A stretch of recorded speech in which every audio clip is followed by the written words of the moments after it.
விசிக தலைவர் திருமாவளவன் செய்தியாளர்களை சந்தித்து வருகிறார். நேரலையில் பார்க்கலாம். காங்கிரஸ், இடதுசாரி கட்சிகள், மதிமுக, மனிதநேய மக்கள் கட்சி, இந்திய யூனியன் முஸ்லீம் லீக் ஆகிய கட்சிகளிலிருந்து மகளிர் அணி தலைவர்கள் பங்கேற்று உரையாற்றுகிறார்கள். இந்திய கம்யூனிஸ்ட் கட்சியிலிருந்து தேசிய மகளிர் தலைவர் ஆனி ராஜா பங்கேற்று உரையாற்றுகிறார். திராவிட முன்னேற்ற கழகத்திலிருந்து கொள்கை பரப்பு செயலாளர், அமைப்பு செயலாளர் RS பாரதி அவர்களும், செய்தி தொடர்பாளர் TKS இளங்கோவன் அவர்களும் பங்கேற்று சிறப்புரை ஆற்றுகின்றனர். தமிழ்நாடு முழுவதும் மண்டல வாரியான கலந்தாய்வு கூட்டத்தில் ஏராளமான பெண்கள் பங்கேற்று இந்த மாநாட்டை வெற்றி பெற ஆங்காங்கே களப்பணி ஆற்றி வருகின்றனர். தமிழ்நாடு அரசு முழு மதுவிலக்கை நடைமுறைப்படுத்த வேண்டும் என்பதும், இந்திய ஒன்றிய அரசு தேசிய அளவில் மதுவிலக்கு மற்றும் போதைப்பொருள் கொள்கை வரையறுத்து சட்டம் இயற்றி இந்திய அளவில் மதுவிலக்கை நடைமுறைப்படுத்த வேண்டும் என்பதும் தான் இந்த மாநாட்டின் முதன்மையான கோரிக்கைகள். மாநாட்டுக்கான பணிகள் சிறப்பாக நடந்தேறி வருகின்றன. 28ஆம் தேதி திராவிட முன்னேற்றக் கழகத்தின் பவள விழா காஞ்சிபுரத்திலே நடைபெறுகிறது.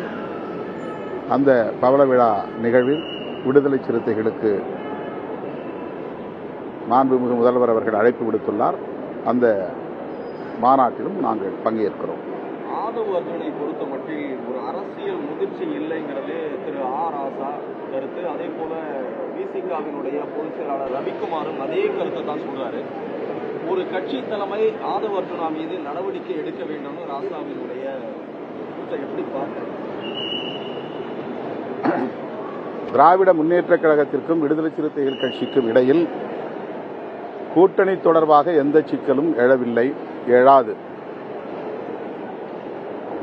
2026ஆம் ஆண்டு நடைபெறவுள்ள சட்டமன்ற தேர்தலை மட்டுமின்றி 2029ஆம் ஆண்டு நடைபெறவுள்ள நாடாளுமன்ற தேர்தலையும் கருத்தில் கொண்டு கட்சி நலன், கூட்டணி நலன், மக்கள் நலன் ஆகியவற்றையும் கருத்தில் கொண்டு விடுதலை சிறுத்தைகள் கட்சி முடிவெடுக்கும். ஒவ்வொரு தனிநபருக்கும் கருத்து சொல்ல சுதந்திரம் உண்டு, உரிமை உண்டு. எல்லா கட்சிகளிலும் அப்படி அவரவர் கருத்தை சொன்னாலும் இறுதியில் தலைமை எடுக்கிற முடிவுக்கு கட்சி கட்டுப்படும். ஆதவ் அர்ஜுன் அவர்கள் கூட கூட்டணி தொடர்பாக தலைமைதான் முடிவெடுக்கும், அதில் நான் தலையிட மாட்டேன் என்று சொல்லியிருக்கிறார். ஆகவே விடுதலை சிறுத்தைகள் கட்சி திராவிட முன்னேற்ற கழகத்தோடு கொண்டிருக்கிற நல்லுறவு, கூட்டணி உறவு எந்த பாதிப்பும் இல்லாமல் இயங்கிக் கொண்டிருக்கிறது, நகர்ந்து கொண்டிருக்கிறது. அதிலே எந்த நெருடலும் இல்லை. கட்சி மற்றும் கூட்டணி ஆகியவற்றுக்கு எந்த சேதமும் ஏற்படாமல் முடிவெடுக்க வேண்டிய பொறுப்பு தலைமை என்கிற முறையில் எனக்கு உள்ளது. எனவே முன்னணி தோழர்களோடு கலந்து பேசி முடிவை எடுப்போம். ஒரு நாள் மட்டுமல்ல, அடுத்தடுத்த கருத்துக்கள்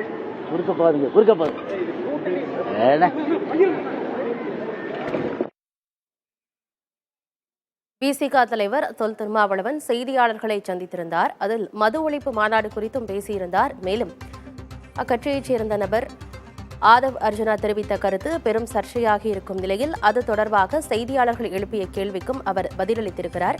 திமுகவுடன் கூட்டணி சிக்கல் எழாது, அடுத்து வரும் தேர்தலிலும் கூட்டணி தொடரும் என்றும் அவர் பேசியிருக்கிறார். ஆதவ் அர்ஜுனா மீது நடவடிக்கை எடுக்க வேண்டும் என திமுகவின் MP ராசா கருத்து தெரிவித்திருந்த நிலையில் ஆதவ் அர்ஜுனா மீது நடவடிக்கை எடுப்பது தொடர்பாக கட்சியின் மூத்த நிர்வாகிகளோடு கலந்து பேசி அதன் பிறகே எந்த முடிவையும் எடுக்க முடியும் என்று விசிக தலைவர் தொல் திருமாவளவன் செய்தியாளர்கள் சந்திப்பின் போது பேசியிருக்கிறார்.